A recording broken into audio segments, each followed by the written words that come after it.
먼저 결론부터 말씀드리자면 장기 렌트카의 초기 비용은 가능한 적게 납부하는 것이 유리합니다. 바꿔 말해서 신차 가격의 30~40% 이상 현금을 준비할 수 있는 상황이라면 신차 장기 렌트카라는 상품보다는 신차 할부 프로그램을 이용하는 것이 상대적으로 더 경쟁력이 있다는 뜻인데요. 그렇다면 초기 비용을 납부하는 방법에 따라서 장기 렌트의 지출 비용은 얼마나 차이가 나게 될지 스포티지의 견적과 함께 자세하게 살펴보도록 하겠습니다. 먼저 무보증 조건일 때의 스포티지 장기 렌트카 견적입니다. 심사 결과 담보가 책정되지 않았다면 초기 비용을 전혀 납부하지 않고도 계약을 진행할 수가 있는데요. 스포티지를 무보증으로 계약했을 때의 렌탈 이용료 총 합은 약 2,289만 원 정도가 되겠습니다. 다음은 보증금 30% 납부 시의 스포티지 장기 렌트카 견적인데요. 보증금이라는 계약 조건은 신차 가격에 비례하는 금액을 거치를 하여서 렌탈료를 할인받는 계약 조건으로서 계약 만기 시점에 고객에게 전액 반환이 되는 금액입니다.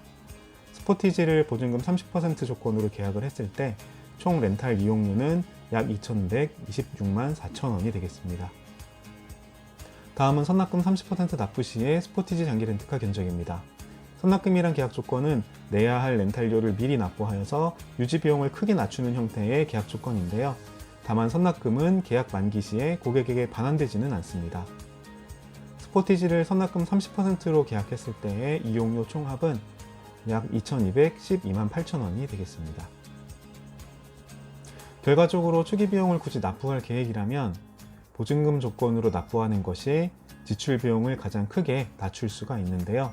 하지만 초기 비용 납부를 통한 할인 효율은 기대에 크게 미치지 못하는 수준이기 때문에 즉 서두에서 말씀드린 것처럼 초기 비용은 가능한 최소화하는 것을 권장해 드리고 있습니다. 신차 장기 렌트는 다른 차량 구매 방법에 비해서 무담보 승인율이 가장 높은 신차 구매 방법 중 하나인데요. 일반적으로 위의 조건에서 2가지 이상이 해당이 된다면 대부분 무담보 승인이 가능합니다. 만약 장기 렌트 심사 결과에 따라서 담보율이 책정이 되었다면 앞서 말씀드린 것처럼 선납금 혹은 보증금 현금 납부를 통해서 담보를 맞추어야만 하는데요. 담보를 맞출 수 있는 방법은 보증금과 선납금 외에도 보증보험이라는 방법이 있습니다. 따라서 초기 비용을 최소화하기 원하신다면 서울보증보험을 활용해서 담보를 대체하는 것 또한 가능합니다.